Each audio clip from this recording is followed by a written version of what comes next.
नमस्कार, आप सभी चैंपियंस का द चैंपियंस यूट्यूब चैनल में बहुत बहुत स्वागत करता हूं। दोस्तों, इस वीडियो में हम देखने वाले हैं बेसिक साइंस और इंजीनियरिंग का जो ये चैप्टर है। दोस्तों देखिए, यहाँ से लेकर ड्राइंग उपकरण से लेकर दोस्तों ड्राइंग रेखाएं, प्रक्षेप दृश्य, ये सभी लेकर दोस्तों मैंने आपके लिए जो है यहाँ तक कार्य ऊर्जा एवं शक्ति तक जो है पूरा वीडियो बना दिया हूँ दोस्तों। ठीक है, अगर आप नहीं देखा तो जरूर देख लीजिएगा। इस वीडियो में हम देखने वाले हैं दोस्तों आधारभूत विद्युत यानी कि बेसिक इलेक्ट्रिसिटी के 150 क्वेश्चन दोस्तों हम देखने वाले हैं इस वीडियो में। तो आइए इस वीडियो को शुरू करते हैं। तो आइए दोस्तों, अब हम देखेंगे 150 क्वेश्चन देखने वाले हैं दोस्तों। तो आइए बिना देरी किए वीडियो को शुरू करते हैं। दोस्तों पहला क्वेश्चन है, किसी विद्युत वाहक बल को इनमें से किसके द्वारा प्राप्त किया जाता है? दोस्तों बैटरी से, सेल से, जनित्र से या सभी से?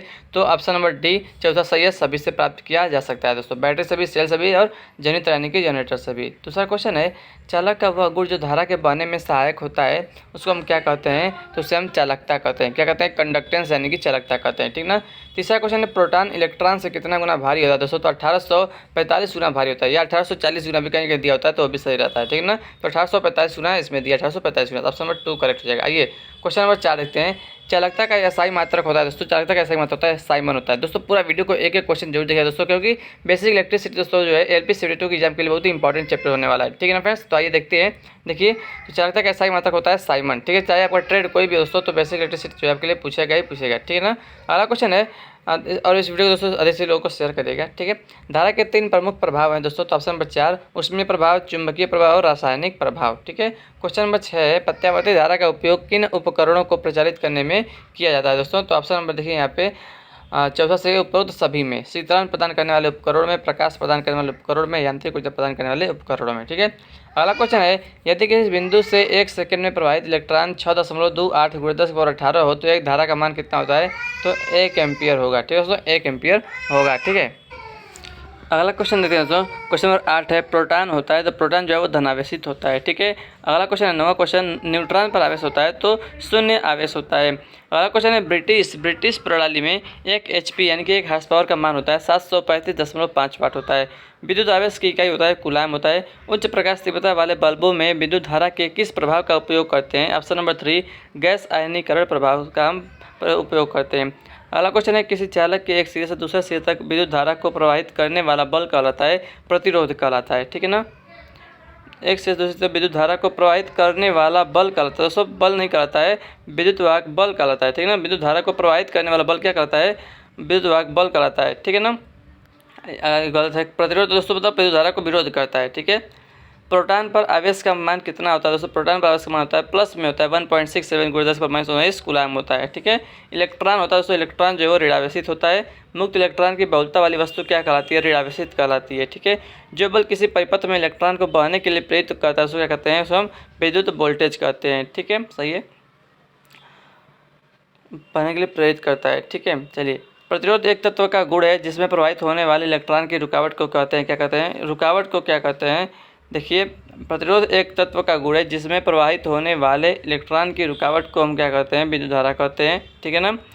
और ठीक है, आगे बढ़ते हैं। इलेक्ट्रिक चार्ज का एक, देखिए अगर मतलब ऐसे पूछेगा कि अगर जो है कोई विद्युत परिपथ है, ठीक है ना, तो उसमें जो रुकावट होती है वो किसके कारण होती है? तो वो जो है प्रतिरोध के कारण होती है। ठीक है ना। विद्युत धारा को बहने से वो रोकता है। ठीक है। इलेक्ट्रिक चार्ज का एक परमाणु अणु या अणुओं का समूह कहलाता है? तो आइए देखते हैं क्या कहलाता है। तो आयन कहलाता है। ठीक है। अगला क्वेश्चन है, विद्युत धारा को परिभाषित करता है? दोस्तों तो फार्मूला होता है, देखिए Q/T = I होता है। ठीक है ना, या I = Q/T होता है। किसी चालक तार में विद्युत धारा का मान शून्य होने से विभवांतर क्या होता है? शून्य हो जाता है। ठीक है। न्यूट्रॉन होता है दोस्तों, न्यूट्रॉन जो है न्यूट्रॉन आवेश रहित होता है। ठीक है ना। धनावेशित जो है वो प्रोटॉन धनावेशित होता है और इलेक्ट्रॉन ऋणावेशित होता है। जब विद्युत धारा पृथ्वी की ओर प्रवाहित होती है तो वस्तु का विभव क्या होता है? तो फ्रेंड्स धनात्मक होता है। ठीक है ना। जब विद्युत धारा पृथ्वी की ओर प्रवाहित होती है तो वस्तु का वैभव का होता है धनात्मक। ठीक है। देखिए, ताम्र चालक के ताप के बढ़ने से उसका प्रतिरोध क्या होता है? ऑप्शन नंबर 3 बढ़ता है। ठीक है। निम्न में से किस उपकरण में विद्युत धारा के ऊष्मीय प्रभाव का उपयोग नहीं होता दोस्तों? तो ऑप्शन नंबर 1 सेल में जो है ऊष्मीय प्रभाव का उपयोग नहीं होता है। ठीक है। आगे बढ़ते हैं। विद्युत दबाव को मापने वाला यंत्र है, विद्युत दबाव को मापने वाला option number 3 voltmeter. Load EMF का मान सदैव स्रोत EMF से क्या होता है? कम होता है। ठीक है। अगला क्वेश्चन है, वोल्टेज गुणे करंट बराबर क्या होता है? शक्ति होता है। ठीक है। विद्युत परिपथ में प्रतिरोधक का प्रयोग किया जाता है। ऑप्शन नंबर 2 धारा के प्रवाह को घटाने के लिए, ठीक है ना, धारा के प्रवाह को घटाने के लिए यानी कि कम करने के लिए। विद्युत परिपथ होते हैं दोस्तों, तो ऑप्शन नंबर 4 उपरोक्त सभी। खुला परिपथ, लघु परिपथ, बंद परिपथ दोस्तों, तो ये सभी प्रकार के मतलब हो सकते हैं, लेकिन दोस्तों विद्युत परिपथ जो है हमेशा बंद परिपथ होते हैं, ठीक है ना, ये भी आप ध्यान रखिएगा। विद्युत परिपथ हमेशा बंद परिपथ होते हैं, तभी तो करंट फ्लो करेगा, नहीं तो करंट फ्लो ही नहीं करेगा, ठीक है ना। निम्न में से कौन सा विद्युत धारा का प्रभाव होता है? तो उपरोक्त सभी चुंबकीय प्रभाव, उसमें प्रभाव और गैस आयनीकरण प्रभाव। विद्युत के 3 कारकों के मध्य संबंधों को दर्शाता हुआ निम्न में से कौन सा ओम का नियम है? तो V/R बराबर I या I बराबर V/R भी होता है, ठीक है। बाकी तीनों गलत थे, चौथा सही। विद्युत बल को किस में मापा जाता है? तो वोल्ट में मापा जाता है। एल्युमिनियम का उपयोग सबसे अच्छा मापक यंत्रों की प्लेट बनाने में किया जाता है, क्योंकि यह दोस्तों हल्की होती है, ठीक है। पदार्थ का वह स्वाभाविक गुण जो विद्युत धारा प्रवाह में सुगमता प्रदान करता है कहलाता है चालकता कहलाता है। विभवांतर होता है दोस्तों, विभवांतर क्या होता है दोस्तों? विभवांतर विद्युत परिपथ में दो बिंदुओं के बीच विभव का अंतर होता है। अगला क्वेश्चन, किसी तत्व के एक परमाणु में इलेक्ट्रॉन व प्रोटॉन की संख्या क्या कहलाती है? परमाणु संख्या कहलाती है। नाइक्रोम का तार बनाया जाता है दोस्तों, नाइक्रोम का तार जो है निकिल व क्रोमियम से बनाया जाता है। किसी चालक तार में विद्युत धारा को एक सिरे से दूसरे सिरे तक प्रवाहित करने वाला बल क्या कहलाता है दोस्तों? विद्युत वाहक बल कहलाता है। एक चालक का प्रतिरोध निम्न से बढ़ता है तो चालक की लंबाई बढ़ती है तो प्रतिरोध भी बढ़ता है। विद्युत धारा की चाल व प्रकाश की चाल के तुल्य होती है, इसका मान कितना होता है? 3 × 10⁸ मीटर प्रति सेकेंड होता है, या दोस्तों 3 × 10⁵ किलोमीटर प्रति सेकेंड भी कह सकते हैं इसको। धारा की उपस्थिति का ज्ञान होता है तो उत्पन्न प्रभाव से होता है, ठीक है। निम्न में से कौन विद्युत का संचार कर सकता है दोस्तों? तो ग्रेफाइट जो है विद्युत का संचार कर सकता है। ग्रेफाइट विद्युत का सुचालक दोस्तों, जो पेंसिल के अंदर होता है ना, पेंसिल के अंदर वही ग्रेफाइट बना होता है। एक स्थान से दूसरे स्थान पर बिजली का बहाव बनाने वाले बल को क्या कहते हैं? जो विद्युत वाहक बल कहते हैं। निम्न में से वह कौन सा पदार्थ है जो विद्युत का अल्प प्रतिरोध करता है तथा वह विद्युत का अच्छा चालक है? तो तांबा दोस्तों, बहुत ही कम जो है प्रतिरोध करता है, ठीक है, बहुत अच्छा चालक है विद्युत का। आइए आगे बढ़ते हैं फ्रेंड्स। निम्न में से सबसे अच्छा सुचालक कौन है दोस्तों? तो सिल्वर है, सिल्वर, ठीक है ना। सिल्वर के बाद आता है कौन सा? कापर, ठीक है। यदि प्रतिरोध 1500 ओम तथा विद्युत धारा 0.08 एम्पियर हो तो शक्ति का मान क्या हो दोस्तों? तो अब क्या करना है दोस्तों? P बराबर क्या होता है? P बराबर क्या होता है? I² R होता है, यानी कि आपको धारा का स्क्वायर करना पड़ेगा और 1500 से आपको गुणा करना पड़ेगा, ठीक है ना। तो आएगा 9.6 वाट। अगला क्वेश्चन है, तार की लंबाई और कुंडली की संख्या के मध्य क्या संबंध है? तो समानुपाती होते हैं। चालक का प्रतिरोध बढ़ जाता है जब चालक तार की लंबाई बढ़ जाती है। परमाणु में निम्न 3 प्रकार के कण पाए जाते हैं, प्रोटॉन, इलेक्ट्रॉन और न्यूट्रॉन पाए जाते हैं। विद्युत की गति के माध्यम को इंसुलेटर द्वारा कम करने के लिए टेबुलेटर का पदार्थ कौन सा गुण होना चाहिए दोस्तों? तो ऑप्शन नंबर 3 परावैद्युत सामर्थ्य होना चाहिए। यदि 80 ओम प्रतिरोध से 0.75 एम्पियर की धारा प्रवाहित होती है तो प्रतिरोध का क्रॉस वोल्टेज क्या होगा? तो V बराबर कहता है I/R होता है। 80 में आप 0.75 से गुणा करेंगे, 0.75 को आप भिन्न में बदलेंगे तो दोस्तों कितना आएगा? 3/4 के आसपास, मतलब दशमलव, देखिए 0.75 को आप क्या करेगा? दशमलव हटा कर नीचे जो है 100 लिख दीजिएगा, ठीक है ना। तो क्या हो गया? तो 3/4 हो जाएगा ना, 3/4, ठीक है ना। तो 80 में 3/4 से गुणा करेंगे तो 60 वोल्ट आएगा। उस अलव धातु का नाम बताइए जो विद्युत प्रवाह का व्यवहार नहीं करता है? तो कांच होता है, ठीक है ना। निम्न में से सर्वोत्तम सुचालक पदार्थ है दोस्तों, ठीक है, रेजिन, चीनी मिट्टी, ग्रेफाइट कोई नहीं। तो ग्रेफाइट जो है वो सर्वोत्तम सुचालक पदार्थ है निम्न इसमें से, ठीक है ना। लेकिन अगर सिल्वर आएगा तो सिल्वर हो जाएगा। एक जो है SI/SR कंडक्टर का भाग ए तथा ए क्या संकेत देता है? देखिए यहाँ पर ए जो नीचे मतलब जो बीच में जो दर्शाया गया है वो ए है, तो क्या है दोस्तों? देखिए, तो स्टील व एल्युमिनियम का मिश्रित भाग है। इलेक्ट्रॉन का आवेश कितना होता है? तो -1.67 × 10⁻⁹ कूलाम, ऑप्शन 2। विद्युत रोधी का आकार निर्दिष्ट किया जाता है, प्रवाह कारक का अनुप्रस्थ काट का क्षेत्रफल, ठीक है। बंद परिपथ में दो बिंदुओं के मध्य विभव या वोल्टेज को क्या कहते हैं? विभवांतर कहते हैं। एक आदर्श प्रवाह कारक का आकार निर्दिष्ट किया जाता है, प्रवाह कारक का व्यास। धनात्मक कक्ष के चारों ओर घूमता है, क्या घूमता है? इलेक्ट्रॉन घूमता है। विभवांतर का मापन किया जाता है दोस्तों, वोल्ट मीटर से किया जाता है। किसी श्रेणी परिपथ में प्रत्येक प्रतिरोध में धारा होती है तो समान धारा में सब होती है, ठीक है ना। बैटरी की क्षमता व्यक्त की जाती है दोस्तों, तो एम्पियर घंटे में बैटरी की क्षमता व्यक्त की जाती है। दोस्तों वीडियो पसंद आए तो वीडियो को लाइक जरूर करिए, मतलब कर दिया करिए दोस्तों, ठीक है। थोड़ा बोलने में थोड़ा सा प्रॉब्लम हो जा रही है। धारा प्रवाह स्थापित करने के लिए न्यूनतम आवश्यकता होती है दोस्तों, तो वोल्टेज स्रोत और एक चालक की आवश्यकता होती है बस, ठीक है ना। लेड एसिड बैटरी में प्रयुक्त विद्युत अपघट्य है तनु सल्फ्यूरिक अम्ल, यानी कि तनु H2SO4। समान लंबाई के मोटे लोहे के तार की अपेक्षा पतले तार में विद्युत प्रतिरोध जो होता है तो अधिक होता है। ठीक है, आगे बढ़ते हैं फ्रेंड्स। सुपर कंडक्टर की चालकता कितनी होती है? असीमित होती है। आदर्श वोल्ट मीटर की प्रतिरोधकता कितनी होती है? असीमित होती है। ठीक है ना। चुंबक रक्षक किसके टुकड़े होते हैं? तो नर्म लोहे के टुकड़े होते हैं। एसी को डीसी में रूपांतरित करने के लिए कोई उपयुक्त साधन को क्या कहते हैं? तो दिष्टकारी कहते हैं, यानी कि रेक्टिफायर कहते हैं। ठीक है। नॉट गेट किसके द्वारा क्रियान्वित किया जा सकता है? तो एकल ट्रांजिस्टर के द्वारा क्रियान्वित किया जा सकता है। निम्नलिखित में से सबसे बढ़िया इंसुलेटर कौन सा है? तो इसमें से है लकड़ी, कपड़ा, कांच, कागज। तो कागज है इसमें से। ठीक है ना। जो ठोस उच्च ताप पर विद्युत का वहन करते हैं परंतु निम्न ताप पर नहीं, वे क्या कहलाते हैं? तो अर्धचालक कहलाते हैं। निम्न में से कौन सा विद्युत का चालक है? तो लवणीय जल जो है वो विद्युत का चालक है। निम्नलिखित में से क्या सोपानी परिमाण है? तो स्थिर वैद्युत विभव। घरेलू विद्युत केबल में प्रयोग की जाने वाली धातु कौन सी है? तो तांबा है। घरेलू विद्युत उपकरणों में प्रयुक्त फ्यूज तार उस धातु से बनी होती है जिसका गलनांक क्या होता है? कम होता है। ओम का नियम निम्न में से किसके बारे में सही है? तो केवल चालक के बारे में सही है। जब किसी कुंडली में फेरों की संख्या कुंडली की लंबाई में परिवर्तन किए बिना तिगुनी कर दी जाती है तो उसका प्रेरकत्व तो कितना हो जाता है दोस्तों? तो 9 गुना हो जाता है। ठीक है ना। 3 गुना करेंगे तो 9 गुना हो जाएगा। ठीक है, आइए आगे बढ़ते हैं। 79 क्वेश्चन नंबर 80। अरे कहाँ गया?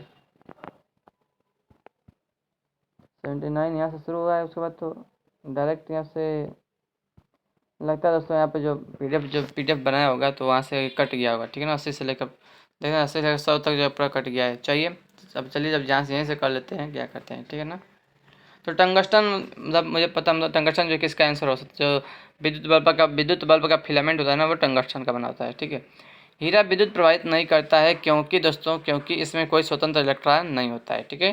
ट्रांजिस्टर के किस्में होने की अधिकांशता संभावना होती है श्रव्य उपकरण के में। ठीक है ना। मैग्नेटिक मेरिडियन क्या है दोस्तों? तो ऑप्शन नंबर 4 पृथ्वी के मैग्नेटिक उत्तर और मैग्नेटिक दक्षिण से गुजरने वाला क्षेत्र होता है। फ्लेमिंग का वाम हस्त नियम जो है किससे संबंधित है? तो धारा पर चुंबकीय क्षेत्र से संबंधित है। अर्धचालक में उपयुक्त विशुद्धताओं को मिलाने को क्या कहते हैं? स्नेहक कहते हैं। गैल्वेनोमीटर को किससे जोड़कर वोल्टमीटर में परिवर्तित किया जा सकता है? तो श्रेणी में उच्च प्रतिरोध जोड़कर। दिष्ट धारा की आवृत्ति 0 होती है, 0 होती है। ठीक है ना। निम्नलिखित में से कौन सा घटक प्रवर्धक साधन के रूप में प्रयुक्त होता है? तो ट्रांजिस्टर। इलेक्ट्रॉनिक्स में आईसी का पूर्ण रूप क्या होता है? तो इंटीग्रेटेड सर्किट होता है। प्रकाशीय फिल्टर का उद्देश्य क्या है दोस्तों? ठीक है, तो ऑप्शन नंबर 4 सही है। विभिन्न रंगों के प्रकाश का संचारण या समावेशन करना। किसी आवेशित संवाहक पदार्थ में विद्युत शक्ति कहाँ रहती है? तो आइए देख लेते हैं विद्युत शक्ति कहाँ रहती है। तो ऑप्शन नंबर 4 बाहरी सतह पर रहती है। प्रत्यावर्ती धारा एसी को डीसी में बदलने के लिए किस युक्ति का प्रयोग किया जाता है? तो रेक्टिफायर का। निम्नलिखित में से कौन सी धातु अपने चिन्ह से दर्शाया गया का सामान्यतः बल्ब का तंतु या फिलामेंट बनाने में उपयोग होता है? तो डब्ल्यू। ठीक है ना। आगे बढ़ते हैं। निम्नलिखित में से कौन सा विद्युत चुम्बकीय तरंगों का गुण नहीं है? तो ऑप्शन नंबर 1 विद्युत चुम्बकीय तरंगें व्यतिकरण तथा विवर्तन नहीं दिखाते। तो ये जो है गुण नहीं है। ठीक है, बाकी सब सही है। विद्युत मोटर ऊर्जा को यांत्रिक ऊर्जा में बदलता है। तो विद्युत ऊर्जा को यांत्रिक ऊर्जा में बदलता है। निम्नलिखित में से कौन सा पद विद्युत परिपथ में विद्युत शक्ति को निरूपित नहीं करता? तो I/R²। ये गलत है। ठीक है ना। I²R होता है, VI होता है, V²/R होता है, बाकी दूसरा वाला गलत है। निम्नलिखित में से कौन तार के प्रतिरोध पर प्रभाव डालता है? तो देखिए प्रतिरोध पर सभी विकल्प सही हैं। प्रतिरोधकता भी है, तार की लंबाई भी है, अनुप्रस्थ काट का क्षेत्रफल भी है। निम्नलिखित में से कौन से कथन सही हैं? तो केवल 1 और 2 सही है। पहला क्या है? चालक पर आरोपित बल विद्युत धारा के परिमाण के बराबर निर्भर करता है, और दूसरा है चालक पर आरोपित बल चुंबकीय क्षेत्र सामर्थ्य के परिमाण पर निर्भर करता है। तो ये दोनों सही है। ठीक है ना, बाकी गलत। जब दो प्रतिरोधों R1 व R2 को श्रेणी में जोड़ा जाता है तो उसका तुल्य प्रतिरोध क्या होता है? तो R1+R2 होता है। ठीक है ना, जब श्रेणी में जोड़ते हैं तब। अगला क्वेश्चन है विद्युत चुम्बकीय प्रेरण की परिघटना। तो ऑप्शन नंबर 3 कुंडली तथा चुंबक के मध्य अपेक्षित गति के कारण कुंडली में विद्युत धारा प्रेरित करना है।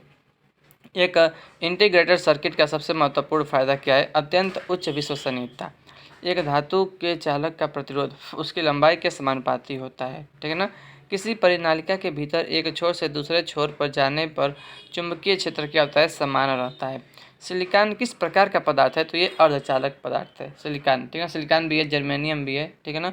सोल्डर निम्नलिखित में से किन धातुओं का एक मिश्र धातु है। सोल्डर दोस्तों, तो सीसा और टिन का जो ये क्या है, मिश्र धातु है, सीसा और टिन का। अगला क्वेश्चन, जब कुंडली के गति की दिशा विद्युत चुंबकीय क्षेत्र की इस दिशा के लंबवत होती है तो उत्पन्न प्रेरित धारा का मान क्या होता है, तो सबसे अधिक होता है। अगला प्रश्न है, निम्नलिखित में से कौन सा कथन सही नहीं है दोस्तों, कौन सा सही नहीं है। पहला क्या करा कि एक विद्युत मोटर विद्युत ऊर्जा को यांत्रिक ऊर्जा में बदलती है, सही बात है। दूसरा है दोस्तों, एक विद्युत जनित विद्युत चुंबकीय प्रेरक के सिद्धांत पर कार्य करता है, यह भी सही है। किसी लंबी वृत्ताकार विद्युत धारावाही कुंडली के केंद्र पर चुंबकीय क्षेत्र समांतर सीधी रेखा क्षेत्र होती है, यह भी सही है। तो चौथा जो है, हर विद्युत रुदन वाली तार प्राय विद्युत नमनीयमय तार होती है, तो ये वाला गलत है। अगला क्वेश्चन है, धारिता सी, आवेश Q और विभव V के बीच निम्नलिखित में से कौन सा संबंध सत्य है दोस्तों, तो Q बराबर से V होता है ना, देखिए यहाँ पर तो मिल जाएगा V को, तो Q बराबर ऑप्शन नंबर 2, Q बराबर CV। निम्नलिखित में से किन किन वैद्युत चुंबकीय तरंगों का संसूचन बिंदु संपर्क डायोड का उपयोग करके किया जा सकता है, तो ऑप्शन नंबर 2, सूक्ष्म तरंगे। अगला क्वेश्चन है, आवेश Q वोल्टता V तथा धारिता C के किसी संधारित्र में संचित ऊर्जा निम्नलिखित में से किस संबंध द्वारा व्यक्त नहीं किया जा सकता है दोस्तों, तो ऑप्शन नंबर 4 वाला जो है वो गलत है। बाकी सब सही, 1/2 QV², दूसरा है 1/2 CV² और तीसरा है 1/2 Q² का स्क्वायर दिया है, ठीक है ना। तो तीनों सही है, बाकी चौथा जो है गलत है। वैद्युत अवक्षेपित्र में इलेक्ट्रोड तार होता है जिससे होकर हजारों वोल्ट गुजरता है, वह इलेक्ट्रॉन निकालने के लिए निम्नलिखित में से किसका उत्पादन करता है, तो कोरोना का उत्पादन करता है, ठीक है ना। प्रकाश छोटे छोटे कणों से मिलकर बना है जिसे क्या कहते हैं, इसे हम फोटान कहते हैं, ऑप्शन नंबर 3। निम्नलिखित में से कौन सा अर्धचालक नहीं है, तो क्रिप्टन जो अर्धचालक नहीं है, बाकी सिलिकॉन, सेलेनियम और जर्मेनियम ये सभी तीनों अर्धचालक हैं, क्रिप्टन नहीं है। क्रिप्टन तो गैस होता है, अक्रिय गैस होता है, निष्क्रिय गैस होता है। निम्नलिखित में से कौन सा एक ऊर्जा बचत में सबसे अधिक सहायक है, तो ऑप्शन नंबर 4, LED बल्ब। मुक्त रूप से लटकती हुई चुंबकीय सुई किस दिशा में खड़ी होती है, तो उत्तर दक्षिण दिशा में, नॉर्थ और साउथ डायरेक्शन में। एक आम फ्लोरेसेंट ट्यूब में है क्या है, पारद वाष्प, यानी कि मरकरी वाष्प कहते हैं, जिसे पारा वाष्प कहते हैं, ठीक है। विद्युत बल्बों के तंतु सामान्यतः किससे बने होते हैं, तो टंगस्टन से बने होते हैं। निम्नलिखित में से कौन सा फ्लेमिंग का दक्षिण हस्त नियम है, तो ऑप्शन नंबर 4, चालक की गति चुंबकीय क्षेत्र तथा प्रेरित धारा आपस में लंबवत होते हैं। आइए दोस्तों अगला क्वेश्चन देखते हैं। इलेक्ट्रीशियन कार्य करते समय रबर के दस्तानों का प्रयोग करते हैं क्योंकि रबर एक जो है कुचालक है, विद्युत का कुचालक है। बहुलमापी का प्रयोग निम्नलिखित में से मतलब किसको मापने के लिए करते हैं, तो सभी को, धारा को, वोल्टेज को, प्रतिरोध को। बहुलमापी यानी कि मल्टीमीटर। अगला क्वेश्चन है, ट्रांसफार्मर इनमें से एक को छोड़कर बाकी सभी कार्य कर सकता है दोस्तों, तो ऑप्शन नंबर 4, प्रत्यावर्ती वोल्टेज को कम कर सकता है। नहीं नहीं नहीं नहीं नहीं दोस्तों, देखिए पहला कहते हैं प्रत्यावर्ती वोल्टेज को बढ़ा सकता है, सही बात है। प्रत्यावर्ती धारा को बढ़ा सकता है, सही बात है। प्रत्यावर्ती ऊर्जा को बढ़ा सकता है, और चौथा कहा कि प्रत्यावर्ती वोल्टेज को कम कर सकता है, वोल्टेज को कम कर सकता है, तो मुझे लगा तीसरा वाला यहाँ पे गलत होगा, प्रत्यावर्ती ऊर्जा को बढ़ा सकता है, तो ये तो गलत बात है। तो पावर को वो कभी नहीं बढ़ा सकता है, ठीक ना। जितना पावर प्राइमरी वाइंडिंग में आएगी उतना ही पावर जो है सेकेंडरी वाइंडिंग से जाएगी, ठीक है दोस्तों। ट्रांसफार्मर का कार्य होता है कि अगर कम वोल्टेज आ रही है, अधिक धारा आ रही है, तो उसको जो है अधिक वोल्टेज और कम धारा में वो बदल देता है, ठीक है ना। या फिर अगर जो है अधिक वोल्टेज है और कम धारा है, तो उसको क्या करेगा, जो है कम वोल्टेज और अधिक धारा में ट्रांसफर करेगा, ठीक है दोस्तों। तो क्योंकि ट्रांसफार्मर दो प्रकार का होता है, स्टेप डाउन, स्टेप अप, ठीक है ना फ्रेंड्स। तो जो है जो ट्रांसफार्मर है वो वोल्टेज को कम अधिक कर सकता है, धारा को कम अधिक कर सकता है, लेकिन पावर को यानी कि ऊर्जा को नहीं बढ़ा सकता है। तो ऑप्शन नंबर 3 यहाँ पर जो है करेक्ट हो जाएगा, ठीक है ना। ये चौथा गलत होगा। यदि 500 कूलाम का आवेश 25 सेकंड के लिए प्रवाहित होता है तो धारा की गणना कीजिए दोस्तों। तो Q बराबर क्या होता है, Q बराबर होता है IT, आवेश बराबर होता है जो है समय, धारा गुणे समय होता है। तो धारा हमें निकालना है, तो 500 में 25 से भाग दीजिए, तो ऑप्शन नंबर क्या आ जाएगा, 20 आपका राइट आंसर आ जाएगा, ठीक है ना। समांतर श्रेणी में जुड़े हुए दो प्रतिरोधकों का प्रतिरोध दिया है 12 ओम और 24 ओम में, तो प्रभावी प्रतिरोध क्या होगा दोस्तों। देखिए जब दो जो प्रतिरोध दिए होते हैं और समांतर में जुड़े हैं, तो क्या करेंगे, हम दोनों का आपस में गुणा करके, यानी कि 12 गुणे 24 बटा 12 प्लस 24 कर देंगे। तो 12 24 जोड़ेंगे दोस्तों, तो कितना होगा, 36 होगा, 36 बटा और नहीं देखिए 12 गुणे 24 बटा 36, ठीक है ना, 12 गुणे 24 बटा 12 प्लस 36 करेंगे दोस्तों। तो देखिए क्या होगा, तो 12 से नीचे वाला 36 कट जाएगा 3 बार में, और 3 से 24 8 बार में कट जाएगा, तो 8 जो यहाँ पे राइट आंसर आपका हो जाएगा। ठीक है, आइए अगला क्वेश्चन देखते हैं, क्वेश्चन नंबर 146। द्रव्यमान संख्या हमेशा बराबर होती है, तो ऑप्शन नंबर 4 प्रोटॉनों की संख्या तथा न्यूट्रॉनों की संख्या का योग होता है। ठीक है, और याद रखिएगा देखिए प्रोटॉनों की संख्या और जो है इलेक्ट्रॉन प्रोटॉन न्यूट्रॉन होते हैं, ठीक है ना, तो प्रोटॉनों की संख्या इलेक्ट्रॉनों की संख्या के बराबर होती है। ठीक है, और द्रव्यमान संख्या प्रोटॉनों की संख्या और न्यूट्रॉनों की संख्या का योग भी होती है। ठीक है, प्रोटॉन पर आवेश जो है किसके आवेश के बराबर होता है, तो प्रोटॉन पर आवेश पॉजिट्रॉन पर आवेश के बराबर होता है। 4 वोल्ट विभवांतर के दो बिंदुओं के बीच 20 डिग्री सेल्सियस आवेश कूलाम आवेश ले जाने के लिए कितना कार्य करना पड़ेगा दोस्तों। तो फ्रेंड्स क्या करना है, कार्य बराबर क्या होता है, देखिए Q इंटू भी, यानी कि इसका बस गुणा करना है आपको, 4 गुणे 20 करना है, तो 20 को 80 जूल कार्य करना पड़ेगा। ठीक है ना, चलिए परमाणु संख्या हमेशा किसके बराबर होती है, तो प्रोटॉनों की संख्या के बराबर होती है, प्रोटॉनों की संख्या के बराबर होती है। देखिए अगला क्वेश्चन, यदि एक परमाणु की परमाणु संख्या 10 तथा द्रव्यमान संख्या 23 है, तो परमाणु में प्रोटॉनों व न्यूट्रॉनों की संख्या क्रमशः क्या होगी।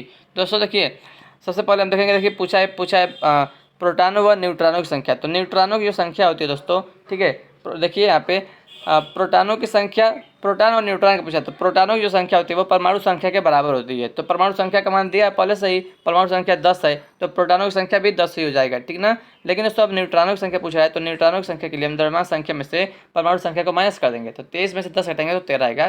तो ऑप्शन नंबर 4 10 और 13 जो है इसका राइट आंसर हो जाएगा। ठीक है दोस्तों, देखिए 150 क्वेश्चन हमने देख लिया। ठीक है फ्रेंड्स, ये यहाँ से उसका हल दिया है।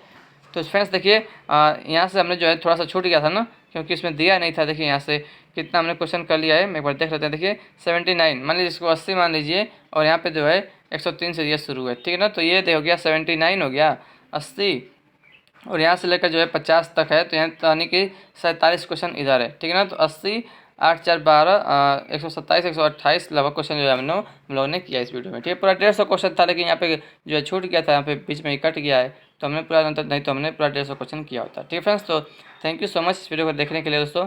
आप लोग मतलब इस वीडियो को लाइक करिएगा, चैनल पर नए चैनल को सब्सक्राइब करिएगा। ठीक है friends, thank you so much इस वीडियो को देखने के लिए। मैं ऐसे ही आपके लिए और वीडियो लाता रहूँगा दोस्तों, ठीक है, जब तक एग्जाम नहीं हो जाता। ठीक है फ्रेंड्स, तो थैंक यू सो मच इस वीडियो को देखने के लिए दोस्तों। मिलते हैं आपसे अगले वीडियो में, तब तक दोस्तों अपना ख्याल रखिएगा, हंसते मुस्कुराते रहिएगा फ्रेंड्स। ठीक है, थैंक यू सो मच।